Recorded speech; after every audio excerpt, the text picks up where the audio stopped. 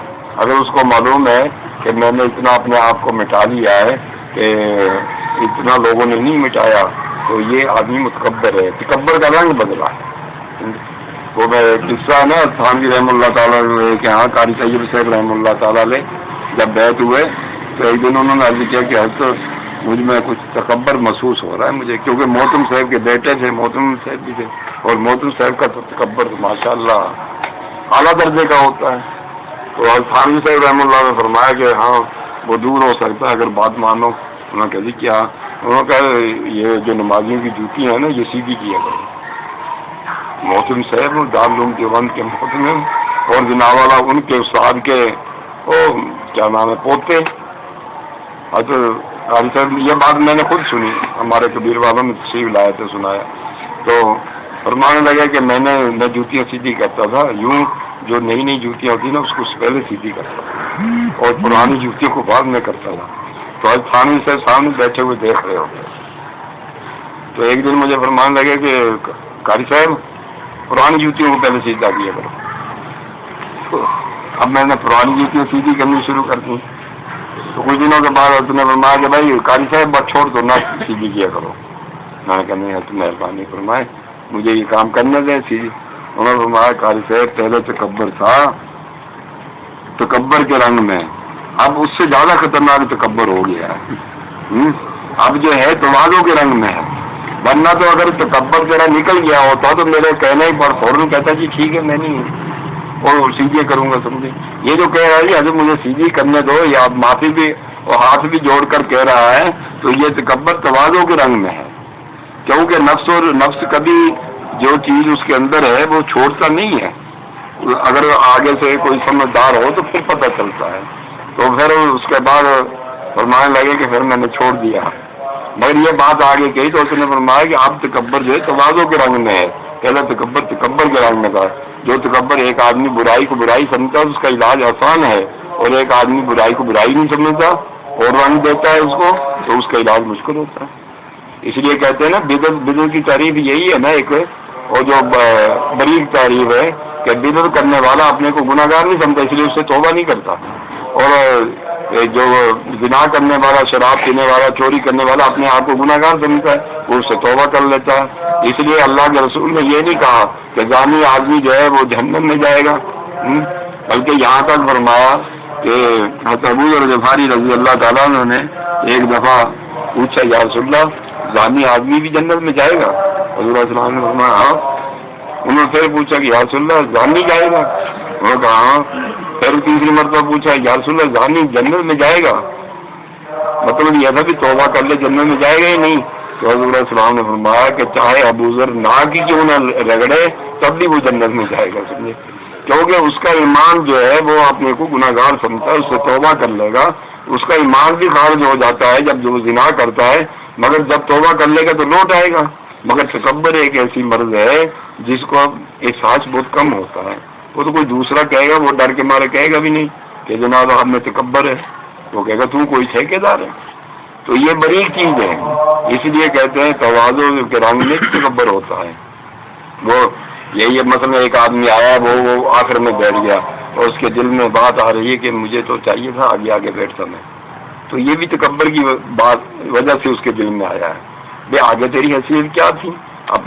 اپنے کو کچھ حیثیت سمجھی ہے نا، تبھی تو یہ کہ دل میں سوچ رہا ہے کہ مجھے تو آگے بیٹھنا چاہیے تھا، چلو میں یہاں ہی پیچھے بیٹھ جاتا ہوں جوتیوں میں. سمجھے نا، تو یہ تکبر بھی تواضع کے رنگ میں ہے. اللہ پاک ہم سب کو اصلاح کی فکر عطا فرمائے.